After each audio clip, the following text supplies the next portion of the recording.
day everyone, it's me again, Ma'am Romela Official. Okay, ang topic po natin ngayon ay tungkol sa pricing or kung paano kami magpresyo ng aming paninda. Okay, but before that, please subscribe my channel and hit nyo na rin yung notification bell para ma-notify kayo sa aking susunod pang mga video.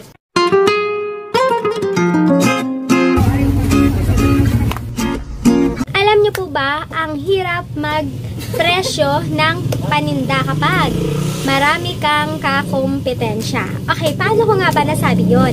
Dahil hindi pwedeng mas mataas ka sa mga katabi mong tindahan. Lalo pag parehas kayo ng paninda at parehas din kayong nag-wholesale tsaka nagre-retail. Okay, mawalan ka ng customer kapag mataas yung presyo mo doon sa mga kakompetensya mo ding tindahan. So, kailangan mong ipantay ang presyo mo sa presyo ng mga katabi mo ring tindahan or sa mga kakompetensya mo. Kailangan mong ipantay, kailangan magkaparehas kayo ng presyo or kung pwede, mas mababa ka sa kanila. Dahil doon, pag mababa ka sa kanila, syempre makakahakot ka ng suki. So, paano po ba kami magpresyo? So, kami dito, binabase po namin sa product na fast moving tsaka non-fast moving product. So, doon kami nagbabase kung ilang porsyento ang dapat naming ipatong. So, katulad niyan, sa mga fast moving product, maliit lang talaga yung aming pinapatong. No, nag-wholesale kami sa mga fast moving product, lalo na sa mga yung nagtitindahan din, no? Doon kami nag-wholesale kami ng aming paninda sa mga ganon.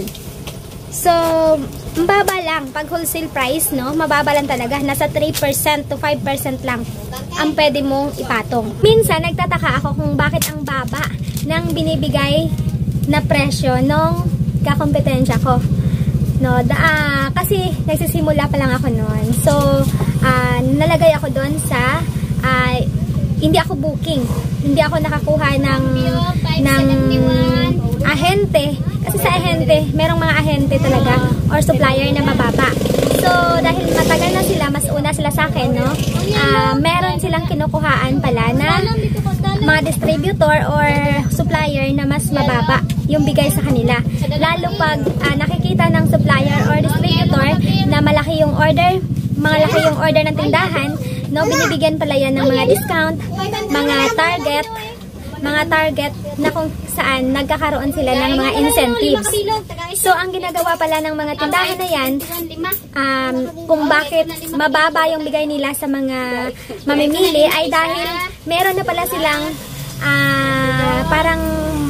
silang kita doon pa lang sa incentives saka sa mga promo na binibigay ng mga ahente doon sa mga malalaking tindahan. So, kahit maliit lang yung patong nila doon sa kanilang items, sa mga product na binibigay sa kanila, hindi na sila lugi.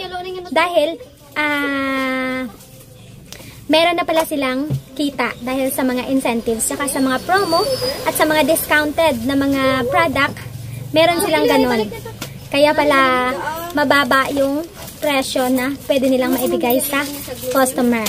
So, ano nga ba yung sinasabi kong fast-moving at non-fast moving product? So, ang fast-moving product, ito yung mga basic needs na araw-araw ginagamit ng tao.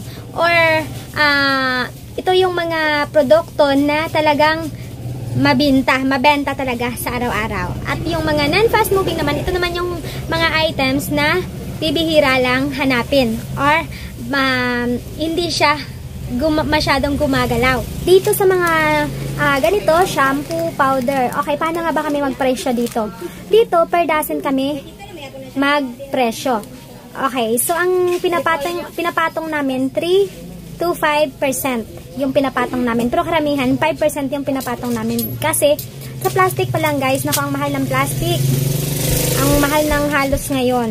Minsan, pinapadouble pa yan ng customer. Ginagawa ko 5%. Kasi, yung ibang kakompetensya masyadong mababa na din minsan magbigay, no? Parang wala na rin silang, para sa akin ha, parang wala na rin silang kikitain dahil ang daming gastusin, no? Ang daming expenses rin ng tindahan sa mga ano pa lang, sa mga bills, no?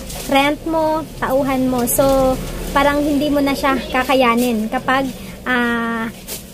hinayaan mong sundin or kakalabanin yung ibang tindahan. Kasi pag bumaba ka, bababa rin sila hanggang sa nagkalaban na kayo sa presyo. Hanggang sa kayong dalawa ay wala na talaga kayo parehas na kita. So, ganon din dito sa mga coffee, no? Sa mga nakatiles natin, halos nakatiles natin, ganon kami magbenta per dozen ang aming bintahan dyan. At ganon din kami magpresyo ng aming paninda. 5% din. Sa mga diaper naman, dito, medyo malaki-laki yung aming pinapatong dito. Lalo na sa mga items na malalaking pack talaga. So, dyan talaga medyo malaki yung aming tubo dyan. 10 to 20% yung aming ginagamit dyan sa mga malalaking pack. O, dito naman tayo sa mga curls. Okay, alam nyo ba guys na sa curls ay fast moving yan. No? Lalo na sa mga nagtitinda rin sa kanilang bahay. Maliit na yung amin dyan. 50 cents. Ganon. Per piece. Sa mga gatas naman guys, no? Dito naman, nagpapatong kami dito sa mga malalaking pack, ganun din. 10% yung patong namin sa mga malalaking pack. Sa mga alak naman guys, like Tanduay, okay, kadalasan kumukuha sa amin dito yung mga nagtitinda rin sa mga barangay, ganun, sa kanilang mga lugar, no? Mga bukid-bukid, yun, ganun. So, karamihan kumukuha nito per case, no? So, per case nito, tumutubo lang kami ng 20 pesos. Ganon lang. Yung tubo namin per case. Kaya makaka-less ka pag isang case yung kukunin mo. Kasi pag individual ka, doon kami nag-a-add. So, dyan naman po sa mga biskwit, no, nagpapatong kami dyan ng 3 to 5 pesos per pack. Nga pala guys, sa mga resibo, dapat titingnan nyo maigi kung yung bang resibo na binibigay sa inyo ay batable or non-batable. Kailangan marunong kayong tumingin ng resibo, no? Kasi baka dito lang kayo bumabase, no? Tapos i-divide nyo lang kung magkano laman. Halimbawa, yung isang case nito, ganito, 2,106 point ay ganyan. Tapos i-divide nyo kung magkano laman. Tapos mag-a-add kayo ng kung magkano man yung i-a-add nyo na tubo. Tapos, hindi mo pala alam na nag-add din pala sila ng 12% VAT. So, ngayon, kung ang nag-add ka dito ng 10%, dahil dito ang nagbase, 10% lang yung add mo, lugi ka pa. Dahil sa kanila, 12% yung in-add nilang VAT, oh. Yan. So, kailangan, katulad ko, i-total mo to. Yung lahat. I-total mo. Pag total mo, magugulat ka, bakit hindi ito ang lumabas. Bakit iba yung lumabas? Sabihin mo mali yung resibo. Yun pala, nag-add sila ng 12% VAT. Kaya naging ganito yung total niya. So, kailangan tingnan yung mabuti yung inyong resibo. Kung pwede i-total mo lahat. Tapos pag iba yung lumabas doon sa total, titingnan nyo kung vatable ba or non-vatable. So, sana may natutunan po kayo sa akin. At kung meron po kayong mga itatanong, mag-comment lang kayo dyan sa baba. At sasagutin po natin yan. Okay? At sa hindi pa pala subscribe sa aking channel, please subscribe my channel and hit nyo na rin yung notification bell para updated kayo sa iba pa nating mga video.